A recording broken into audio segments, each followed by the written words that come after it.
Astagfirullahaladzim. Oh ini ya polisi yang paling sadis. Kasus Vina Cirebon yang mengasih minum air kencing, membakar rambut. Ya Allah, ini bentuknya ya, sungguh sadis, jahat dirimu. Apakah dirimu tuh nggak punya otak ya, nggak punya rasa, nggak punya perasaan dirimu itu?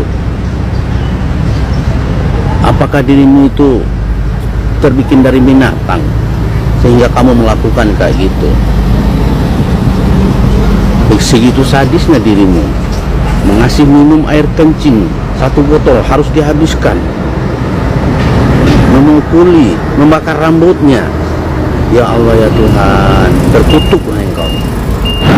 Menurut saya secara pribadi, saya ulangi, menurut saya secara pribadi, opini bahwa Ibtu Rudiana merupakan penulis skenario daripada kasus kematian Vina Cirebon sangat berdasar. Bukan hoax, bukan fitnah. Sangat berdasar ketika ada anggapan masyarakat bahwa Ibtu Rudiana merupakan penulis skenario kasus kematian Vina Cirebon.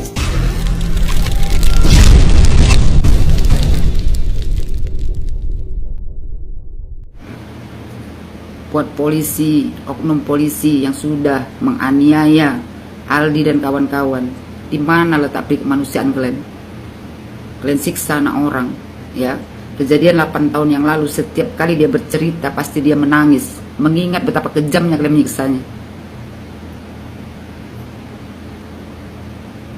Kalian jadi polisi itu untuk mengayomi, bukan untuk menyiksa anak orang.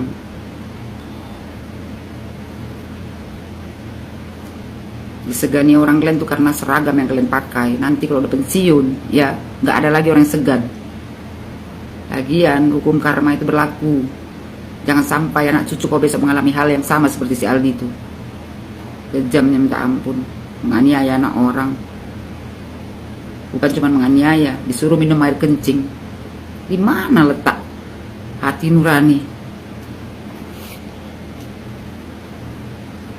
Tugas polisi harusnya mengayomi, ini malah menyiksa. Luar biasa.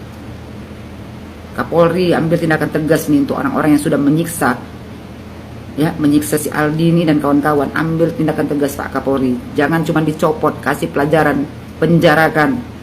Kasus penyiksaan terhadap terpidana kasus pembunuhan Vina Cirebon dan Eki kembali mencuat setelah adik dari Eka Sandi yang merupakan salah satu terpidana mengungkapkan detail penyiksaan yang dilakukan oleh Gugun Gumilar dan Aris Papua.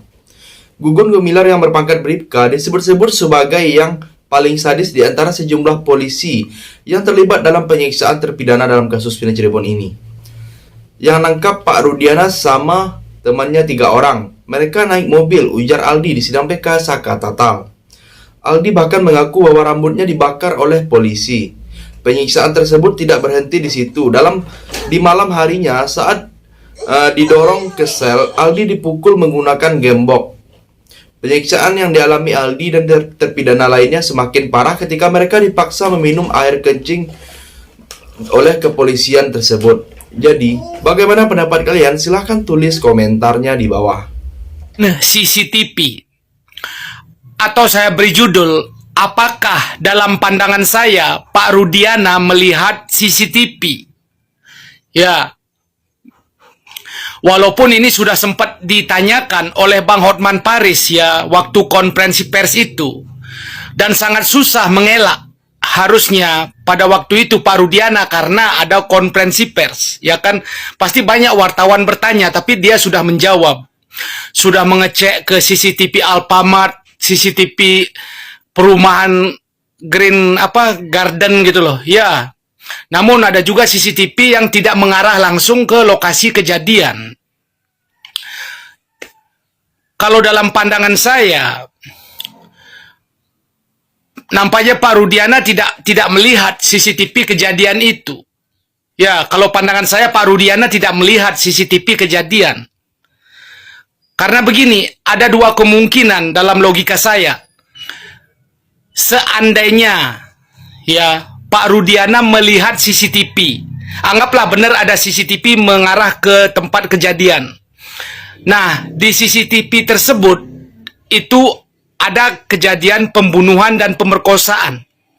Di CCTV tersebut ya dilakukan oleh sekitar 11 atau 12 orang. Kemudian Pak Rudiana menonton CCTV tersebut.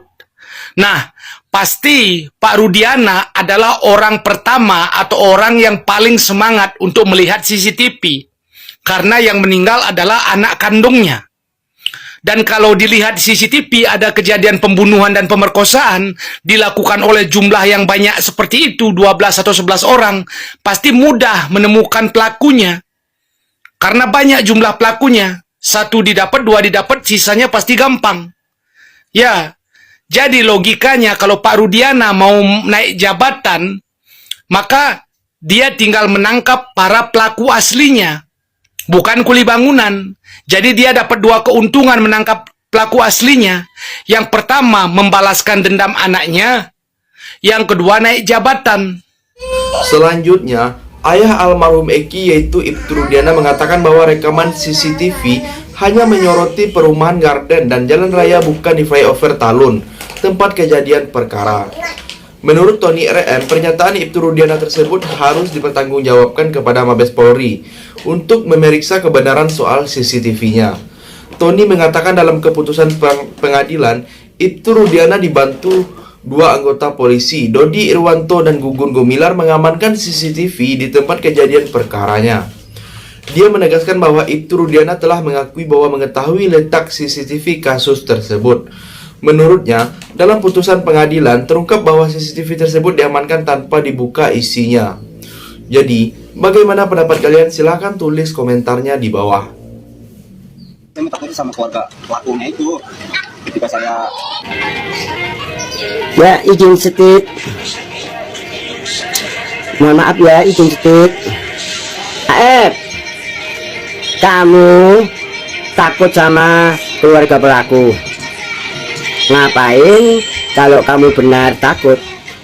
Kamu takut itu karena kamu nggak benar menuduh atau menfitnah atau menyebut nama-nama orang yang tidak bersalah. Kau dorong orang itu menjadi orang yang bersalah dan menjadi terpidana. Jadi kamu harus bayar mahal atas tindakan perbuatanmu, perilakumu. Mulutmu itu mengandung racun. Jadi kenapa ya kok Bapak polisi nggak segera tangkap, amankan AF? Ini sudah jelas ini ya, AF ini mulutnya itu bohong. Seorang munafiker yang suka membolak-balikan kata. Tapi AF, kamu akan tahu dan kamu akan tanggung akibatnya atas ucapanmu yang kamu ucapkan dan kamu keluarkan dari mulutmu itu, yang menjadikan para terpidana ini menderita selama 8 tahun dan dari siksaan-siksaan mereka yang mereka terima dari para penyidik maupun para aparat yang waktu itu sedang menjalankan tugas hingga tega menyiksa para korban yang sekarang jadi narapidana, yang jadi terpidana. Jadi kamu harus membayar mahal dan sekaligus aku doakan mendapatkan hukuman mati. Ibtu Rudiana menghilang lagi. Kuasa hukumnya Mardiman Sen mengaku kesulitan menghubungi Ibtu Rudiana. Sebelumnya Ibtu Rudiana rutin mengabari kuasa hukumnya yaitu via telepon. Mardiman Sen mencoba menghubungi Rudiana saat hendak tampil dalam wawancara soal terpidana Rivaldi Aditya Wardana.